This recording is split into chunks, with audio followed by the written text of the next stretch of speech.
Assalamualaikum warahmatullahi wabarakatuh. Innal hamdalillah nahmaduhu wa nasta'inuhu wa nastaghfiruh wa na'udzu billahi min shururi anfusina wa min sayyiati a'malina. Man yahdihillahu fala mudhillalah wa man yudlil fala hadiyalah. Asyhadu an la ilaha illallah wahdahu la syarika lah wa asyhadu anna Muhammadan abduhu wa rasuluh. Ya ayyuhalladzina amanu taqullaha haqqa tuqatih wa la tamutunna illa wa antum muslimun. Ya ayyuhan nasu taqu rabbakum alladzi khalaqakum min nafsin wahidah wa khalaqa minha zawjaha wa batha minhuma rijalan katsiran wa nisaa. Wattaqullaha alladzi tasaaluna bihi wal arham. Innallaha kana 'alaikum raqiba. Amma ba'du. Fa inna asdaqal hadithi kitabullah wa khairal hadi hadi Muhammadin sallallahu alaihi wasallam wa syarrul umuri muhdatsatuha wa kullu muhdatsatin bid'ah wa kullu bid'atin dhalalah wa kullu dhalalah finnar. Ma'asyiral muslimin, ikhwani fid din, rahimani wa rahimakumullahu jami'an. Alhamdulillah, kita bersyukur kepada Allah tabaraka wa ta'ala atas segala karunia dan nikmahnya. Pada malam hari ini kita dapat berjumpa kembali di majelis yang mulia ini. Sebagaimana biasanya materi pembahasan kita secara berselang-seling memberikan pembahasan seputar akidah tauhid dan akhlak.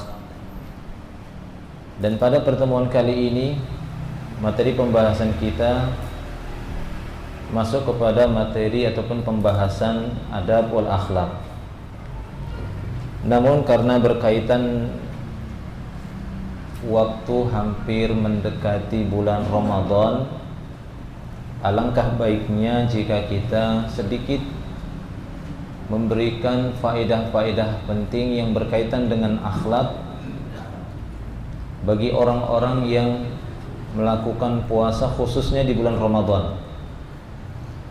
Adab-adab yang perlu diperhatikan dan akhlak-akhlak yang perlu dijaga ketika seorang melaksanakan puasa, khususnya ketika berpuasa di bulan Ramadan.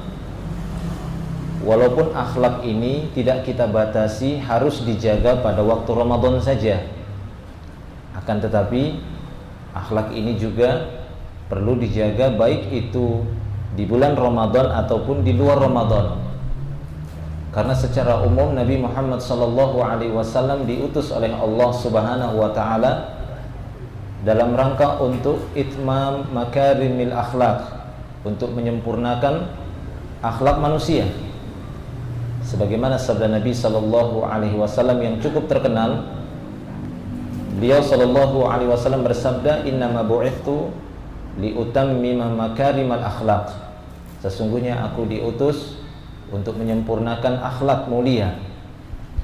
Maka di sini ada beberapa akhlak yang perlu kita perhatikan, yang mana akhlak ini selayaknya kita hiasi di dalam hari-hari kita ataupun kehidupan kita. Terlebih lagi ketika kita menjalankan ibadah puasa ini, khususnya di bulan Ramadan, bulan di mana Allah Subhanahu wa taala banyak memberikan keutamaan-keutamaan di sana yang sebentar lagi akan kita dapati dan sebentar lagi akan kita masuki bulan tersebut insyaallah. Nah, langsung saja di antara adab-adab yang perlu kita perhatikan ataupun akhlak yang perlu kita pelihara dan kita jaga tatkala kita memasuki bulan Ramadan atau tatkala kita melaksanakan ibadah puasa di bulan Ramadan adalah berusaha untuk menjaga ketakwaan dari segala jenis dan bentuk-bentuk ketakwaan. Karena pada intinya puasa itu ketika disebutkan oleh Allah Subhanahu wa taala di dalam Al-Qur'an, maka Allah Subhanahu wa taala mengakhiri perintah berpuasa itu dengan ketakwaan. La'allakum tattaqun, agar kalian bertakwa. Maka jika ada seorang yang melaksanakan ibadah puasa di bulan Ramadan tapi nilai-nilai ketakwaan tidak terlihat pada dirinya, apalagi ada orang yang berpuasa nggak sholat. Ini lebih parah lagi. Puasa tapi tidak mengerjakan sholat, padahal sholat itu lebih di atasnya. Setelah syahadat dua kalimat syahadat ba'da syahadatain, ataupun hal-hal yang lainnya yang dia hilangkan, yang merupakan tanda-tanda ketakwaan seseorang. Karena sesungguhnya Allah ingin menyempurnakan ketakwaan seorang hamba dengan diperintahkannya dia mengerjakan puasa, khususnya di bulan Ramadan. Kita dapat di sebagian manusia, mereka semangat ikut bersama kaum muslimin bangun di waktu pagi ataupun sebelum datangnya salat subuh yang dikenal dengan waktu sahur, atau yang paling tepat dibaca suhur. Ya, walaupun di Indonesia dikenalnya sudah cukup terkenal dibilang sahur, gitu ya. Walaupun yang paling tepat dibaca suhur. Ini secara bahasa saja, cara bacanya. Ya, kita dapati di antara mereka sahur, ikut makan sahur, kan begitu ya. Niat ingin berpuasa di bulan Ramadan, tapi tatkala sudah memasuki awal waktu puasanya, yaitu tulu'il fajr, karena yang namanya puasa itu adalah al-imsak anil muftirat min tulu'il fajr ila ghurubis syams ta'abbudan lillahi azza wa jal.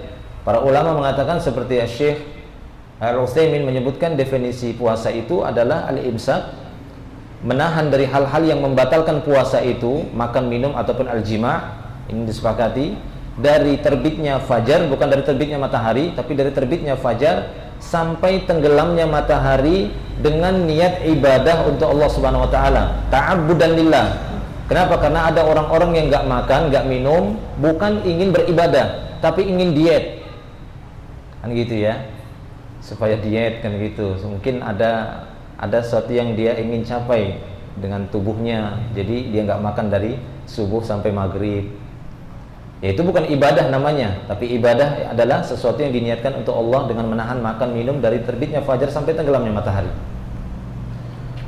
Nah, jadi ketika sudah munculnya fajar, dia ikut sahur bersama kaum muslimin, bersama keluarganya. Tatkala waktu sholat subuh masuk sebagai tanda awalnya dia imsak ataupun menahan diri untuk berpuasa, orang-orang mengerjakan sholat subuh, maka dia tidur, tidak sholat subuh.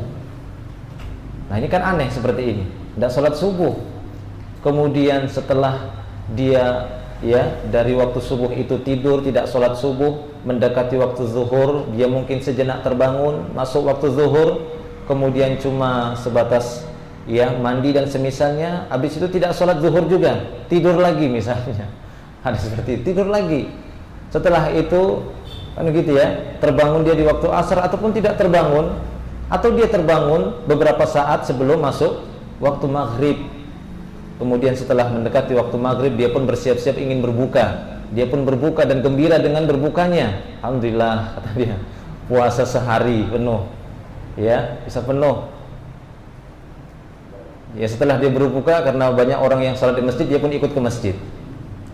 Kalau kata orang kampung saya, PSMS. Kalau saya kan dari Medan lah, gitu ya, PSMS. Itu kan terkenal. Kalau sini apa ya? Persiba ya. Kalau sana PSMS itu persatuan sholat maghrib saja katanya. Jadi sholat maghrib aja dia sholat. Jadi sholat maghrib saja, kan gitu ya. Ataupun ketika masuk waktu isya, dia nggak sholat isya, gitu ya. Tapi ikut sholat tarawih bersama kaum muslimin. Nah, ini kan aneh seperti ini, nggak memperlihatkan ketakwaan. Puasa tapi hilang nilai-nilai ketakwaannya. Padahal ya, berpuasa itu kata Allah Subhanahu wa taala, kutiba alaikumusiyam kama kutiba alal ladzina min qablikum la'allakum tattaqun. Jadi seorang yang berpuasa khususnya di bulan Ramadan, hendaklah dia tetap menjaga nilai-nilai ketakwaan itu secara umum. Apalagi sholat sampai ditinggalkan, dia puasa kemudian dia tinggalkan sholat. Walaupun di sini ada sedikit perbedaan di kalangan para ulama ketika mereka ditanyakan bagaimana orang yang berpuasa tapi nggak sholat. Nah, ini berbeda para ulama.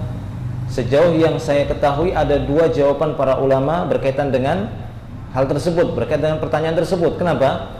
Karena dilihat dari hukum meninggalkan sholat, hukmu tarkis sholat. Bagaimana hukum meninggalkan sholat? Nah, di sana para ulama berbeda. Ada dua pendapat yang kelihatan sangat kuat. Pendapat yang pertama mengatakan bahwasanya seorang muslim yang meninggalkan sholat spontanitas kafir, keluar dari Islam, murtad, tanpa harus ditanya apakah dia karena malas ataukah karena mengingkari kewajibannya. Ini masyhur kan gitu ya. Di sebagian beberapa madhab ataupun para ulama berpendapat seorang muslim meninggalkan sholat maka kafir. Jadi sesuai dengan konteks ataupun zahir nasnya saja. Man tarakaha faqad kafar, barang siapa meninggalkan sholat maka sungguh dia telah kafir.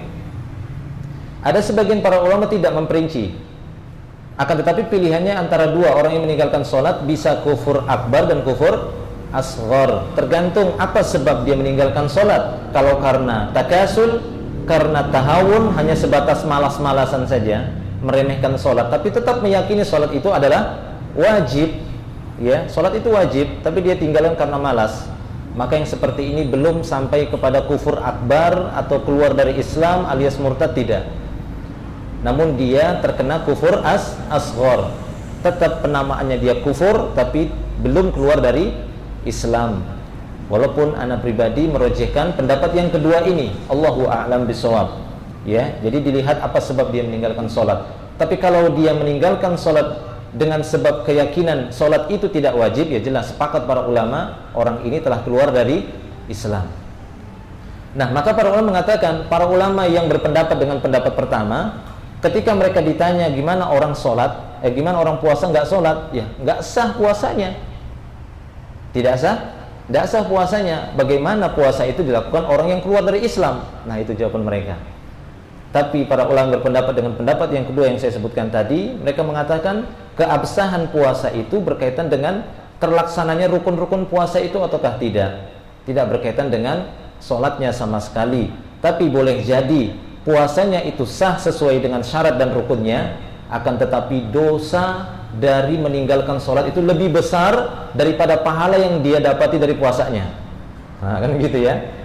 Dosa yang dia dapati karena meninggalkan sholat, karena ini kufur. Rasulullah menyebutkan kekufuran itu dosa besar juga. Walaupun dia ada kufur akbar, kufur asghar, hanya untuk membedakan orang itu masih Islam atau sudah keluar.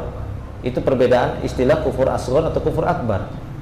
Sehingga mereka mengatakan ya secara syarat dan rukun puasa itu terpenuhi, maka ya sah saja puasanya. Sebagaimana seorang yang tetap sholat, dia puasa, tapi ketika dia berpuasa mungkin dia melakukan hal-hal yang bisa membatalkan pahala, bukan membatalkan puasa, maka kita katakan sah puasanya, karena rukun berpuasa itu disebutkan oleh para ulama cuma dua saja. Rukun puasa itu kan cuma dua. Apa yang pertama? Itu nggak ada yang tahu semua ini. Rukun puasa itu ada dua. Yang pertama, niat, kan gitu ya. Niat, tanpa niat ini nggak akan sah puasanya. Malam yujmi'is siyam, ya, qoblal fajr fala siyama lahu, au kama qala sallallahu alaihi wasallam. Barang siapa yang tidak memalamkan niat puasanya sebelum munculnya fajar, nggak ada puasa baginya. Jadi harus dia niatkan sebelum azan subuh. Apakah dengan bangunnya dia di waktu sahur, ya itulah niatnya. Dia makan, kan gitu ya, ataupun memang dari malam harinya setelah sholat isya, ataukah pada malam harinya dia niatkan, maka ini namanya niat. Rukun yang kedua kata para ulama adalah al-imsak, itu menahan diri dari pembatal-pembatal puasa. Pembatal puasa yang ma'ruf sekali dalam surah Al-Baqarah disebutkan makan, minum, dan al-mubasyarah. Makan, minum, dan berhubungan dengan istri. Ya, makan sengaja, minum dengan sengaja, ataupun berhubungan dengan istri dengan sengaja, kecuali nggak sengaja, kan gitu ya. Makan nggak sengaja, nggak apa-apa, terus lanjutkan puasanya. Minum nggak sengaja, terus lanjutkan puasanya, jangan dia batalkan. Aljima dengan istrinya nggak sengaja, teruskan puasanya. Cuma heran aja gitu, masa ada nggak sengaja ya. Tapi para ulama mengatakan ya bisa, ya tetap sah puasanya. Nggak sengaja, lupa kan gitu ya. Wah, lupa mas ya. Iya lupa juga kan gitu ya. Lanjutkan puasanya. Ataupun muntah, kata para ulama, ya, muntah dengan sengaja batal puasanya, kecuali nggak sengaja. Ya, ini pembatal-pembatal puasa yang disebutkan oleh para ulama. Ini yang dijaga, sebatas dia menjaga ini saja, ya sah saja puasanya.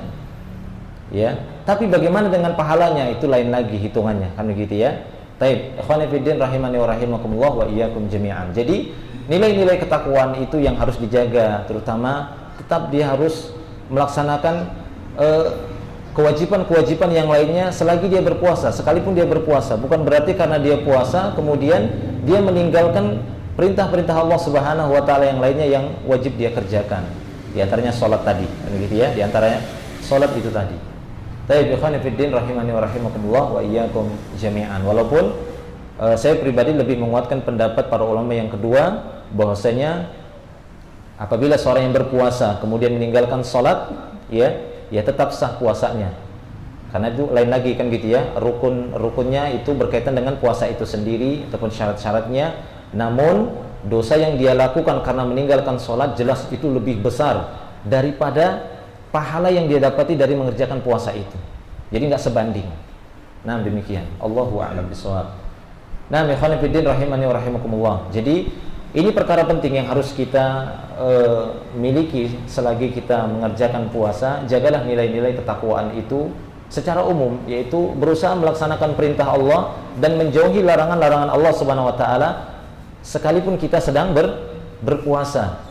Ya, sekalipun kita sedang berpuasa. Sehingga di sana kita dapati beberapa sabda Nabi Shallallahu alaihi wasallam yang menunjukkan bahwasanya nilai-nilai ketakwaan itu harus benar-benar dijaga, sehingga kita bisa mendapatkan predikat ketakwaan ketika kita keluar Ramadan.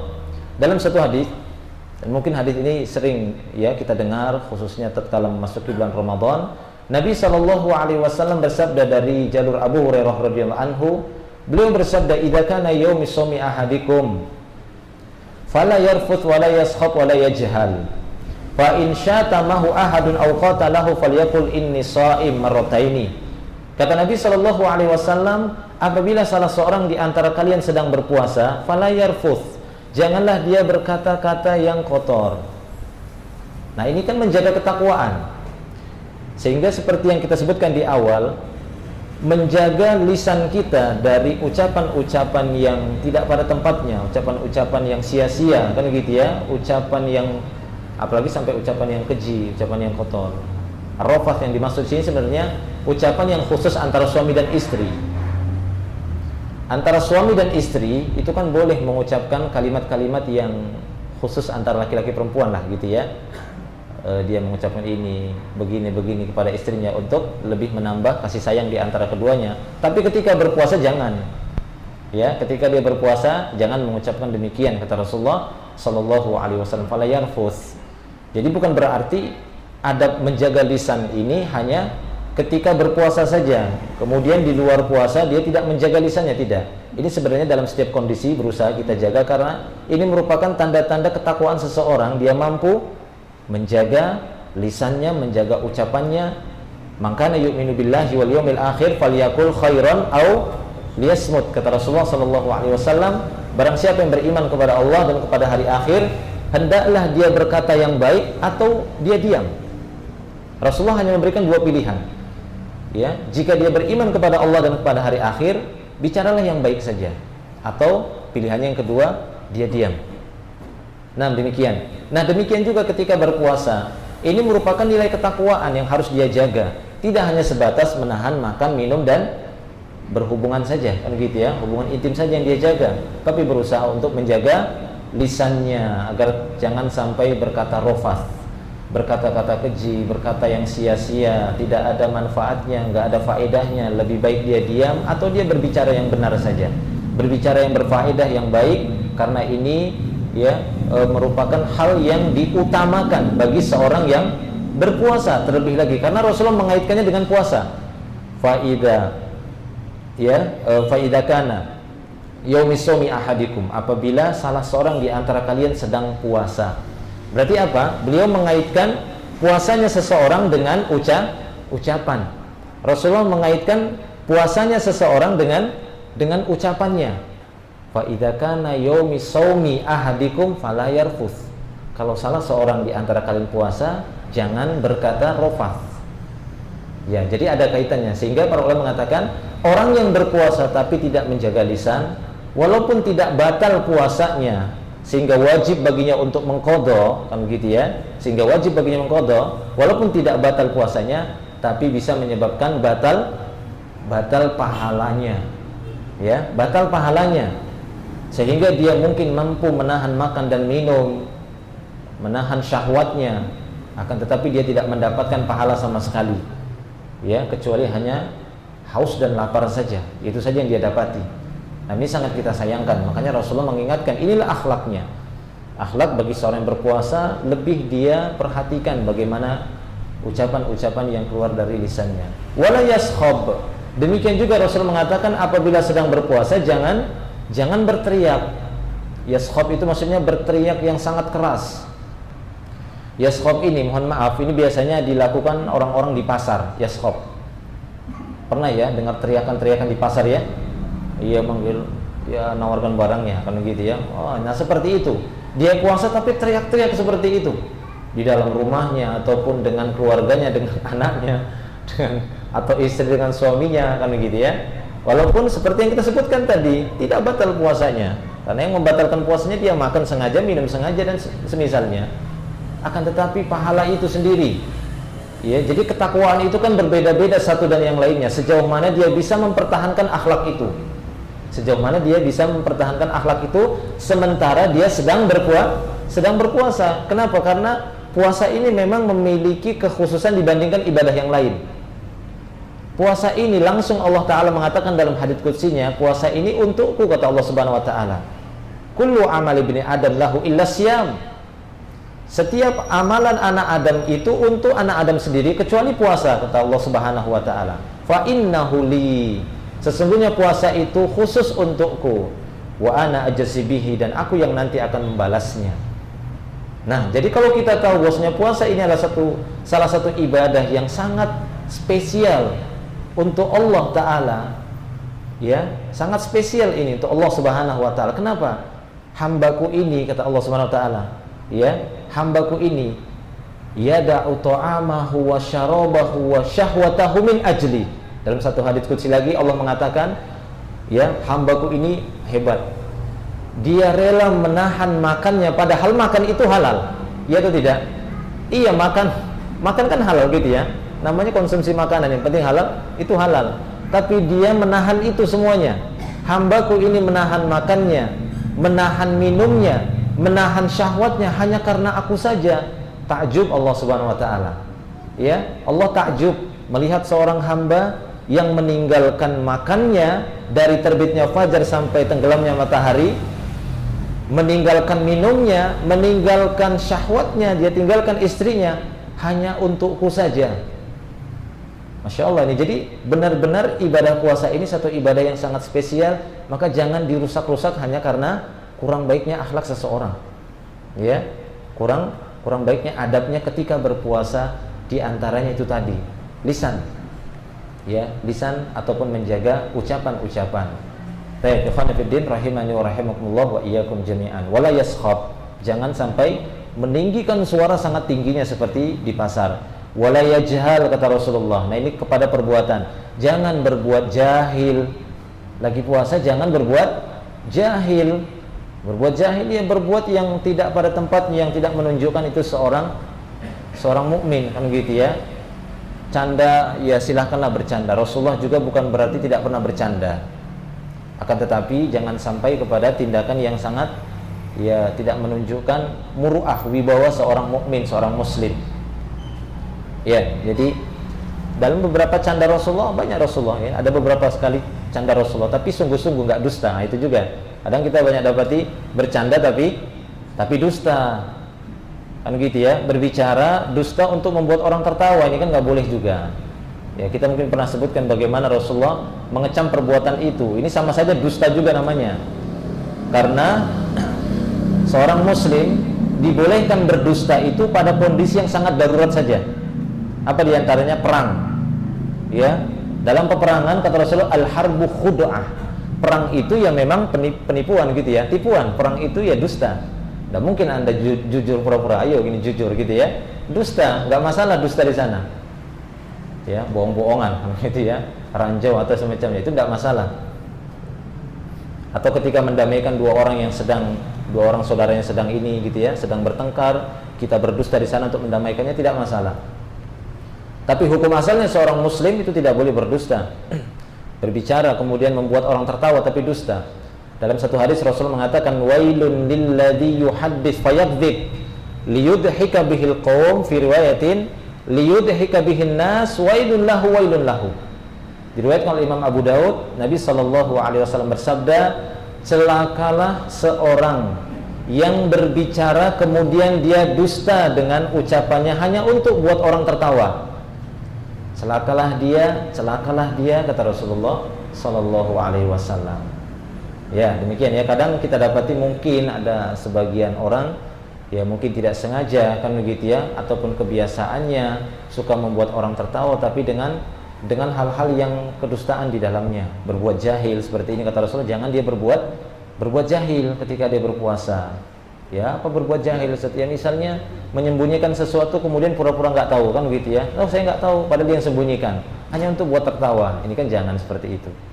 Tapi khonifuddin rahimani wa rahimakumullah. Bahkan kata Rasulullah, fa in syatamahu ahadun aw qatalahu falyakul insa'im. Jika ada seorang yang mencela dia ataupun mengajak dia bertengkar, maka katakan kepadanya, saya sedang berpuasa, atau ucapkan 2 kali, saya sedang puasa. Nah, demikian ini akhlak yang selayaknya tetap kita jaga, terlebih lagi tatkala kita berpuasa di bulan Ramadan. Nah, ikhwan fillah rahimani wa rahimakumullah wa iyyakum jami'an. Terlebih lagi dengan ucapan-ucapan dusta yang sudah kita singgung tadi, ataupun dengan perbuatan-perbuatan yang dusta. Karena kedustaan itu tidak hanya dengan ucapan ya, tapi perbuatan juga bisa berdusta. Dalam satu hadis Rasulullah SAW bersabda, "Man lam yada' qaulaz zur wal amala bihi, falaysa lillahi hajatun fi ayyada'a ta'amahu syarabahu." Barang siapa yang tidak mau meninggalkan ucapan dusta dan tidak mau meninggalkan perbuatan dusta, maka Allah tidak membutuhkan puasanya. Walaupun dia meninggalkan makan dan minumnya, Allah nggak butuh. Ya, Allah tidak peduli. Allah tinggalkan itu, nggak peduli walaupun dia meninggalkan makannya, minumnya, tapi dia berkata dusta sedang dia puasa, kan gitu ya. Sementara dia berpuasa, ucapannya dusta, kemudian perbuatannya juga penuh dengan kedustaan. Kalau berbicara dusta mungkin semua orang paham. Lalu gimana berbuat dusta? Nah, berbuat kedustaan itu gimana? Ya, ini perbuatannya gitu ya, walaupun lisannya tidak, tapi perbuatannya. Ya, seperti contoh, dan ini biasanya terjadi dalam muamalah, yaitu dalam muamalahnya itu ada kedustaan. Ya, ada kedustaan. Dalam satu hadis disebutkan ketika Rasulullah SAW melakukan pemeriksaan di pasar. Apa istilahnya? Inspeksi kan? Inspeksi pasar. Beliau SAW mendapati seorang pedagang yang menjual makanan, ya, dalam bentuk biji-bijian kan gitu ya. Makanan yang kering, memang sih di atasnya kering makanan itu, tapi di bawahnya dicampur dengan makanan yang kurang kualitasnya, yang basah, yang mungkin kalau diletakkan begini orang-orang akan, ya kan gitu ya, akan menawarnya lebih rendah harganya, ataupun orang-orang tidak simpatik dengan barang seperti tersebut, ya, barang dagang tersebut. Nah, jadi dia campur, yang basah di bawah, yang kering di atas. Maka Rasulullah langsung masukkan tangannya di tumpukan makanan itu, dia dapati yang di bawah kok basah, kata Rasulullah. Maka Rasul tanya, "Ma hadza ya sahibat ta'am?" kata Rasulullah. "Apa ini wahai pemilik makanan? Kok yang di bawah basah, yang di atas kering, yang bagusnya yang bawah enggak bagus?" Nah, ini kan perbuatan yang menipu seperti ini. Menipu. Maka apa jawaban si pedagang tadi? Dia pun beralasan, asobat hussama'u ya Rasulullah. Ya, asobat hussama'u ya Rasulullah, maksudnya kesiram hujan kemarin ya Rasulullah. Nah, itulah kurang lebihnya, kan gitu ya. Kesiram hujan ya Rasulullah. Maka Rasulullah SAW mengatakan kepadanya, "Afala ja'altahu fawqa ta'am likay yarahun nas?" Kenapa tidak kamu letakkan di atas sehingga orang-orang tahu ini makanan yang basah, ini makanan yang kering. Jangan dicampur seperti itu, karena ini kan pemalsuan namanya. Dengan harga yang kualitas tinggi, terlihat juga yang ditampakkan, yang ditawarkan juga yang berkualitas tinggi, ternyata dalamnya sudah diprotolin kan gitu ya. Jadi kelihatan luarnya saja, mereknya saja misalnya, kemudian dalamnya penuh dengan kedustaan. Ini perbuatan dusta. Maka Rasul mengatakan, "Man ghasyana falaysa minna." Siapa yang menipu kami kaum muslimin bukan golongan kami, kata Rasulullah SAW. Lalu bagaimana jika ini dilakukan sementara dia sedang berpuasa? Makanya Rasulullah mengatakan, "Man lam yada qaulaz zur wal amala bihi falaysa lillahi hajatun fi ayyada ta'amahu wa syarabahu." Barang siapa yang tidak juga meninggalkan ucapan dusta, tidak meninggalkan perbuatan dusta sementara dia puasa, maka Allah tidak perlu dengan puasanya tersebut walaupun dia meninggalkan makan dan minum. Nah, ya ikhwan fillah rahimani wa rahimakumullah wa iyyakum jami'. Baik. Ya, kemudian hal yang lainnya yang perlu kita jaga di dalam menjalankan ibadah puasa ini, ya, di antara akhlaknya yaitu menjaga sikap kedermawanan. Ya, sikap kedermawanan itu tetap dijaga, bahkan ditingkatkan frekuensinya. Volume kedermawanan seseorang tatkala memasuki bulan Ramadan dalam rangka untuk apa? Ittiba kepada Rasulullah. Karena berdasarkan penuturan Ibnu Abbas radhiyallahu anhu, dia mengatakan, "Kana Nabi sallallahu alaihi wasallam ajwadan nas bil khair." Adalah Rasulullah sallallahu alaihi wasallam seorang yang paling dikenal sangat dermawan di antara manusia. Saking dermawannya Rasulullah itu, harta yang tersimpan di rumah itu ganggu sholatnya, mengganggu sholat Rasulullah jika beliau menyimpan harta di rumah, melainkan dikeluarkan, disodakohkan. Ini Rasulullah, ya, subhanallah, kan gitu ya. Sampai-sampai dalam satu sholat, ceritakan oleh sahabat, ketika selesai sholat, assalamualaikum, assalamualaikum, beliau nggak seperti biasanya, langsung berdiri dan melangkahi pundak para sahabat. Ada apa kata para sahabat. Langsung masuk ke salah satu kamar istri beliau sallallahu alaihi wasallam. Tidak begitu lama beliau keluar, ya, dan beliau menjelaskan apa yang menyebabkan beliau melakukan demikian. Ternyata tadi dalam sholat aku teringat ada tiber itu pecahan-pecahan emas, serpihan emas saja sebenarnya, bukan emas yang bagus lah, serpihan emas itu tiber namanya. Ketika aku sholat, serpihan emas itu teringat pada waktu sholat gitu ya, ada di rumah, dan aku tidak suka serpihan emas itu bermalam di rumahku kecuali aku sedekahkan. Nggak suka ya gitu ya, serpihan emas itu bermalam di rumah Rasulullah, melainkan disedekahkan. Ini kedermawanan Rasulullah sallallahu alaihi wasallam. Subhanallah gitu ya. Beliau mengganggu sholatnya kalau ada banyak harta di rumah. Kalau kita gimana? Masya Allah, Allahu Akbar, ya. Makanya kata Ibnu Abbas gitu ya, Rasul itu orang yang paling dermawan, dari manusia itu paling dermawan.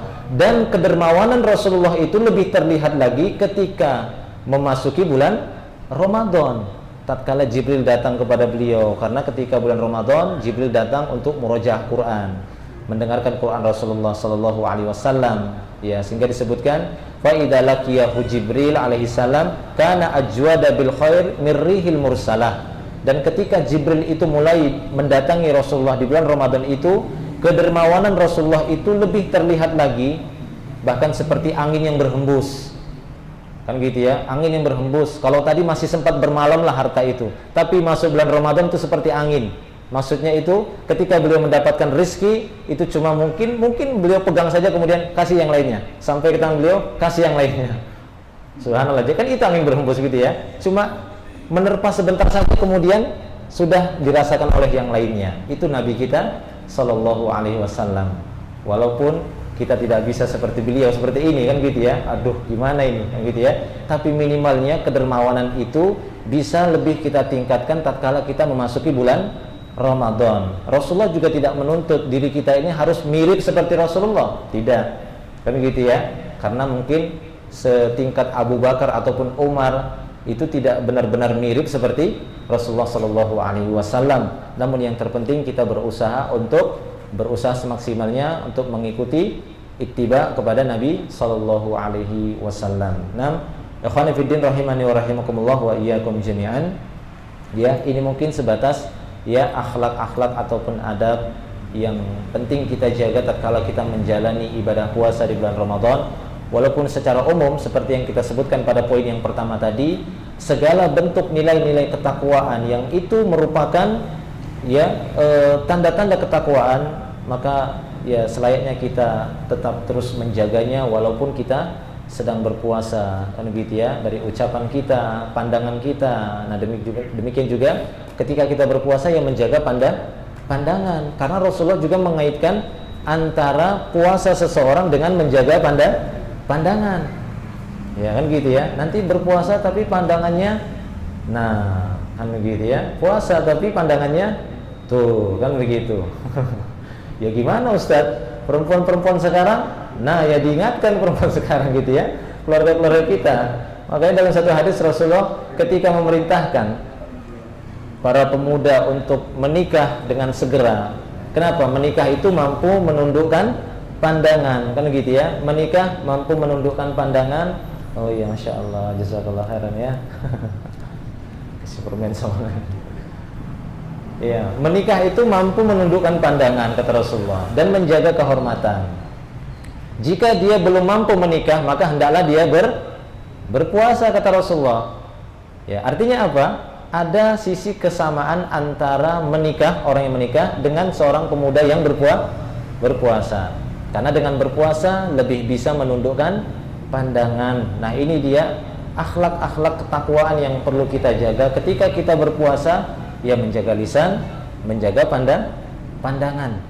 Nah, Allahu a'lam bishawab. Ini dulu yang mungkin bisa kita sampaikan. Semoga nanti masih ada waktu yang lainnya kita akan sempurnakan di antara adab-adab bagi orang berpuasa yang harus kita jaga, ya. Insyaallah nanti kita sambung karena kemungkinan ya akhir bulan ini kita memasuki awal Ramadan, ya. Insyaallah, ya, mudah-mudahan awal atau akhir dari bulan Juni ini kita memasuki awal Ramadan. Mudah-mudahan Allah memberikan kemudahan bagi kita semua untuk memiliki akhlak yang mulia ini sehingga kita mendapatkan keutamaan khususnya di bulan Ramadan nantinya. Wallahu a'lam bishawab. Baik, mungkin ini dulu. Mungkin ada yang bertanya, silahkan jika ada yang bertanya. Tafadhol.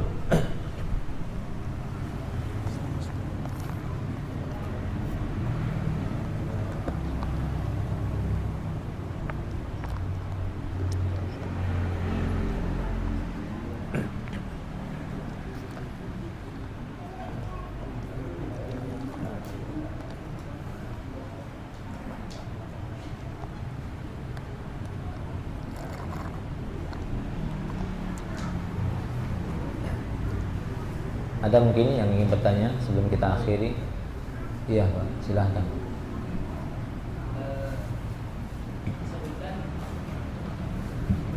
Ya. Tadi disebutkan kalau orang yang berpuasa meninggalkan sholat, ya, itu masih ketemu dihukumi kufur asghar. Ya. Bagaimana dengan orang yang melakukan kesyirikan tanpa dia tahu bahwa itu syirik? Banyak sekali di bulan puasa mungkin dia pergi ke berziarah ke wali-wali songo gitu. Nah, apakah ini juga masih kubur asghar atau kubur akbar, dan bagaimana dengan puasanya? Iya. Baik. Iya, jadi perkara kesyirikan jelas ini lebih permasalahannya lebih tinggi dari sebatas meninggalkan sholat, kan gitu ya. Karena sesungguhnya meninggalkan sholat di sana para ulama masih berbeda pendapat dilihat dari apa sebabnya. Tapi kalau sudah berbuat kesyirikan ini bisa membatalkan syahadat, gitu ya, bisa membatalkan syahadat, terutama syahadat la ilaha illallah jika itu memang syirik akbar. Adapun permasalahan kesyirikan ini permasalahan yang tidak kita dapati di sana ada khilaf para ulama. Yang satu mengatakan oh nggak apa-apa berdoa kepada selain Allah, yang lainnya mengatakan oh boleh, ya tidak boleh kecuali hanya kepada Allah Subhanahu wa taala. Tidak ada khilaf. Kecuali memang ya orang-orang yang jelas-jelas menyimpang sekali yang membolehkan melakukan perbuatan kesyirikan, karena ayat-ayatnya jelas. Wa annal masajida lillah fala tad'u ma'allahi ahada. Dan sesungguhnya masjid-masjid ini punya Allah, janganlah berdoa kepada selain Allah Subhanahu wa taala di sana. Ya, kemudian ada sebagian orang bukan hanya di masjid saja tidak boleh berdoa kepada selain Allah, kan begitu ya, padahal itu masjid. Lalu bagaimana tempat-tempat yang memang nggak disyariatkan ibadah di sana? Seperti apa? Seperti kuburan. Karena kuburan itu dikunjungi bukan untuk beribadah di sana, akan tetapi untuk ingat mati, kan begitu ya, ingat mati. Dan perlu kita ketahui, ziarah kubur awalnya itu dilarang. Paham ya? Awal-awal Rasulullah SAW mensyariatkan, kan gitu ya, ziarah kubur ini dilarang, haram, nggak boleh dulu ziarah kubur. Kenapa? Karena kebiasaan orang-orang jahiliyah suka menyembah kubur, mengagungkan kuburan orang-orang soleh yang sudah meninggal dunia. Makanya dalam satu hadis, ketika Rasulullah mulai memerintahkan ziarah kubur setelah datangnya perintah dari Allah, kenapa? Karena ada nilai positifnya, ada efek positifnya, tapi tetap dibatasi, kan gitu ya. Karena dulu orang-orang jahiliyah terlalu bebas dalam memahami kuburan itu, sehingga mereka pun beribadah di sana, mengkhususkan ibadah di sana, sembelihan di sana, kan gitu ya, sholat di sana, berdoa di sana, dan meminta kepada orang yang sudah meninggal tadi. Nah, demikian. Jadi ini lebih berat lagi dari sebatas dia meninggalkan sholat, kan gitu ya. Jadi bagaimana, terlepas dari tahu ataukah tidaknya dia, kan gitu ya, karena ini perkara yang mau tidak mau wajib seorang muslim harus tahu, kan gitu ya. Namanya beribadah kepada Allah secara ikhlas, secara murni, ini perkara yang paling utama sebelum dia mempelajari yang lainnya, seperti yang dijelaskan oleh para ulama. Ya, kalau kita membahas secara mutlak, kita tidak mentakyin satu persatu ya, dan kita tidak mengkafirkan orang-orang yang melakukan apa yang ditanyakan tadi, kan gitu ya. Kita tidak mengkafirkan mereka, karena untuk mengkafirkan maka harus iqamatul hujjah, harus kita datangi orangnya, dan itu juga tugas para ulama. Tapi kita menjelaskan secara umum bahwasanya melakukan perbuatan syirik, ya ini jelas kalau dia syirik akbar, keluar dari Islam, kecuali itu syirik asghar. Syirik asghar semacam apa? Semacam dia sholat tapi pengen dipuji orang, kan gitu ya. Lagi bulan Ramadan diperintahkan banyak-banyak baca Quran, tapi ketika dia baca Quran, nah ini kan dianjurkan baca Quran, hatinya kan gitu ya, supaya didengar si fulan, supaya didengar si fulan. Ya ini namanya sum'ah, jenis dari riya, syirik asghar. Nah ini juga gitu ya. Ini juga bukan merupakan adab bagi seorang berpuasa, tapi ini masih syirik asghar. Tapi kalau syirik akbar, dia puasa tapi berdoa kepada selain Allah Subhanahu wa taala, mengagungkan, kan gitu ya, selain Allah Subhanahu wa taala, ya ini ya puasanya tidak ada sama sekali, bahkan dia dikhawatirkan telah keluar dari Islam, terlepas dari dia tahu ataupun tidak tahu, apalagi dia kalau sudah tahu, kan gitu ya. Namun secara umum para ulama mengatakan untuk memvonisnya memang tidak semudah itu, tapi kita menjelaskan secara mutlak saja, ya, secara mutlak bahwasanya perbuatan syirik akbar ini jelas menyebabkan pelakunya keluar dari Islam. Ya kalau sudah keluar dari Islam ya tidak sah lah puasanya. Allahu a'lam bishawab. Iya.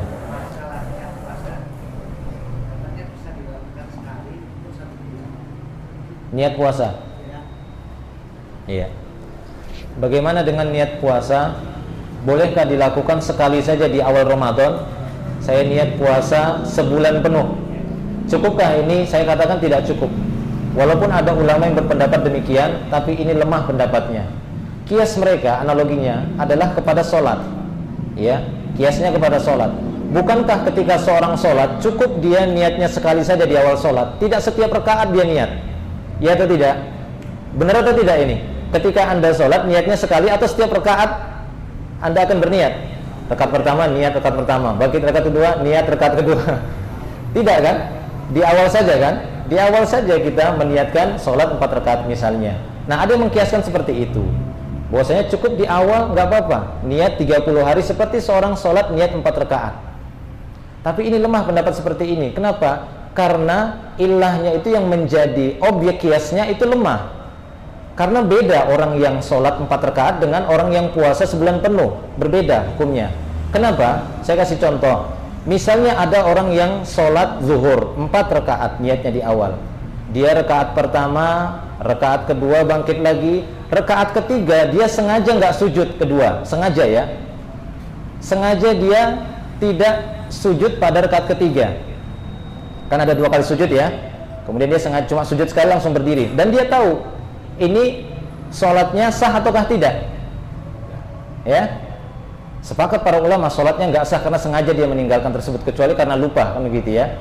Sah atau tidak? Ya tidak sah, artinya semua rakaatnya, gini ya, yang batal apakah rakaat ketiganya saja ataukah rakaat pertama kedua ikut batal? Semuanya, kan begitu ya, semuanya batal. Kenapa? Karena dia sengaja. Ini sepakat para ulama bahwasanya sengaja dia meninggalkan salah satu rukun sholat, tidak hanya rakaat ketiganya saja batal, tapi rakaat pertama kedua yang sudah dia kerjakan dianggap batal, ya, dia mengulang sholat lagi dari awal karena dia sengaja meninggalkan salah satu rukun sholat. Nah ini coba kita gambarkan bagi orang berpuasa. Seorang yang pada Ramadan pertama dia berpuasa, kan gitu ya, Ramadan kedua berpuasa, ketiga berpuasa, pada Ramadan keempat sengaja nggak berpuasa. Sekarang pertanyaannya, apakah puasa pertama, kedua, ketiga batal juga? Hah? Tidak kan? Berarti apa kata para ulama? Beda. puasa itu sehari satu niat, sehari satu niat. Enggak bisa yang jadi kiasnya itu sholat, kan gitu ya. Karena sesungguhnya hukum puasa hari pertama dengan puasa hari kedua pahalanya ternyata beda. Puasa pertama kuat dia, nahan lisan, nahan pandangan, nahan pendengaran. Puasa kedua sudah mulai kurang. Puasa ketiga, puasa keempat, puasa kelima sudah mulai bicaranya ngawur, gitu ya. Berarti setiap hari pahala yang dirasakan berbeda, kan begitu ya. Jadi niatnya masing-masing setiap hari harus dipasang, kan begitu ya. Enggak cukup dia sekali aja niatnya di awal Ramadan. Walaupun para ulama mengatakan tidak apa-apa di awal Ramadan dia berniat untuk berpuasa sebulan penuh, ini hanya sebatas jaga-jaga saja. Ihtiyat, kalau pada Ramadan yang ke-14 dia malamnya lupa niat, kebablasan bangun setelah subuh, mudah-mudahan ini bisa sebagai pengganti niatnya di awal tadi. Nah, paham ya? Allahu a'lam bishawab. Baik. Habis waktunya. Kita lanjutkan nanti insyaallah. Mudah-mudahan masih ada sempat lagi beberapa pertemuan ya. Sekali lagi mungkin ini saja yang bisa saya sampaikan. Wa akhiru da'wana alhamdulillah. Subhanakallahumma bihamdika asyhadu an la ilaha illa anta astaghfiruka wa atubu ilaik. Assalamualaikum warahmatullahi wabarakatuh.